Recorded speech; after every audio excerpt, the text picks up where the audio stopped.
నిరంతరం ఆయన ధర్మశాస్త్రాలు అంటే ఆయన వాక్యాన్ని మనం ఏం చేయాలి?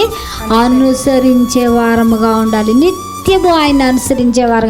ఒక చిన్న పని చేసుకున్నామా, అయ్యా స్తోత్రములు ప్రభా, ఈ పని కంప్లీట్ చేయుటకు మీరు చూపిన కృపను బట్టి స్తోత్రములు ప్రభా, అయ్యా ఈ డ్యూటీలో ఈ వర్క్ చేయడానికి మీరు చూపిన కృపను బట్టి స్తోత్రాలు ప్రభా, ప్రతి విషయంలో అయ్యా నీ కృపను బట్టి స్తోత్రాలు, నీ కృపను బట్టి స్తోత్రాలు అని మనం చెప్పుతూ ఉన్నప్పుడు దేవుడు ఎంతగానో మన పట్ల సంతోషించే దేవుడు, ఆనందించే దేవుడు, మన పట్ల హర్షించే దేవుడుగా ఆయన ఉంటూ ఉన్నాడండి. దేవుని ఉపదేశమును వెతికే వారముగా. ఇప్పుడు వాక్యం చెప్తూ ఉన్నాను, ఈ వాక్యంలోని మర్మాలను వెంటనే తీసేసుకోవాలి.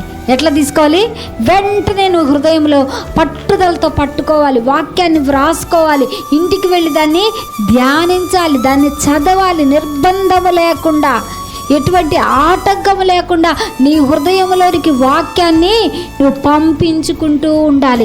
ఎందుకంటే హృదయంలో అనేకమైన అడ్డులు తగులుతుంటాయి. విచారాలు, చింతలు, దుఃఖము, ఆర్థిక సమస్యలు, అనారోగ్యపు సమస్యలు, మరి అనేకమైన ఆటుపోట్లు హృదయంలోనికి వాక్యం వెళ్ళనివ్వకుండా అనేకమైన అడ్డుపడతా ఉంటాయి. అయితే నిర్బంధము లేకుండా వాటన్నిటినీ నీ హృదయంలో నుండి తీసివేసి వాక్యాన్ని మాత్రమే నీ హృదయంలోనికి వెళ్ళేటట్టుగా నీవు వాటిని పంపించుకునే బాధ్యత మాత్రం నీదేనండి.